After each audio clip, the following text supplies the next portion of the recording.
હા, એક તો વહુ ઘરમાંથી વહી જાય અને પાછી દીકરી ઘરમાં પાછી આવશે.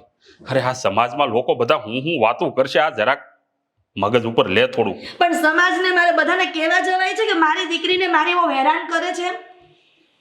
હા, તારી દીકરીને તારી વહુ હેરાન કરે? હા, તો જ્યારની આ ઘરમાં આવી છે મારી દીકરી ત્યાંનું એને કામ ચીંધ્યા કરે છે.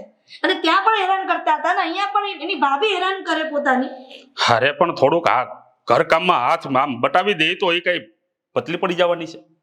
અરે જરાક વિચાર તો કર. હા, ઈ તો કરે, ભેળા ભેળું તારે કરવું જોઈએ, હું તો એમ કહું છું. અરે તમે નેહાના બાપ છો કે દુશ્મન છો? અરે ભાઈ, જો બધાને દીકરીઓ વાલી જ હોય, પણ આમ નાની નાની વાતમાં રિહાઈનું બાપને ઘેર ન વયું હોય. આ જરાક સમજાવાય દીકરીને બેહારીને. બસ જ્યારે હોય ને ત્યારે તમે બધા અમારો જ વાંક કાઢો છો. કોણ જાણે કેદી આ બુદ્ધિ આવશે તમારામાં. હે ભગવાન, આને થોડીક બુદ્ધિ દેજો.